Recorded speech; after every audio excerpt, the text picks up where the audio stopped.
This is Washington Avenue on the University of Minnesota campus in Minneapolis.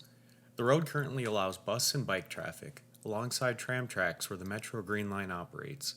Regular car traffic is prohibited. But this road didn't always used to be this way. Here's what it used to look like.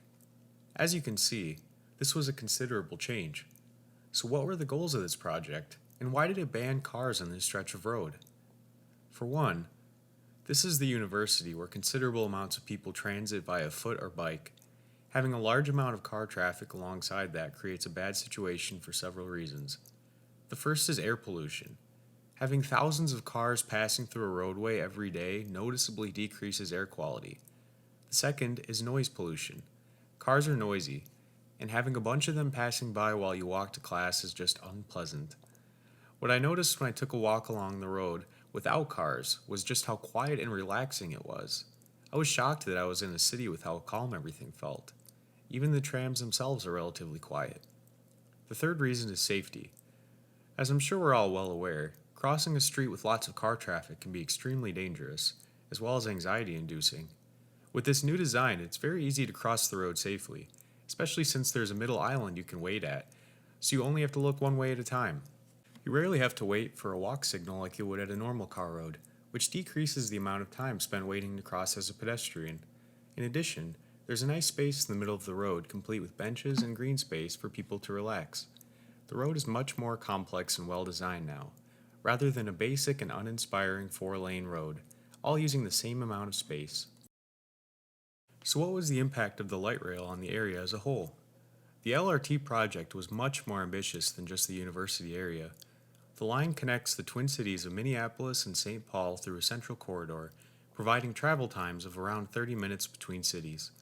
Only the Washington Avenue corridor is car-free. The rest share the road with normal car traffic. The specific goals of the project were outlined by the Metropolitan Council, where they stated, "The proposed LRT line along University Avenue is part of the Council's 2030 plan for a network of rail and bus transit ways to serve heavily traveled corridors in the Twin Cities metropolitan area. The LRT investment is intended to improve mobility, build transit ridership, slow the growth in traffic congestion, and reduce travel times." Unlike cars, the light rail cannot get congested in traffic due to having its own dedicated path. This is a reliable and cost-effective way for people to commute between the cities. As well as commuting, the LRT promotes significant community development. In addition, LRT is expected to accelerate redevelopment and revitalization taking place along University Avenue, creating jobs, housing, and economic opportunity. Even centuries ago, communities were built along transit corridors, such as many communities in the old American West. The same concept applies today in what is referred to as transit-oriented development. The first benefit of TOD is improved public health. Studies found decreased rates of obesity along transitways, and a study specific to the Metro Green Line in the Twin Cities found decreased no-show rates for appointments at local health clinics. The second benefit is decreased emissions due to less car traffic.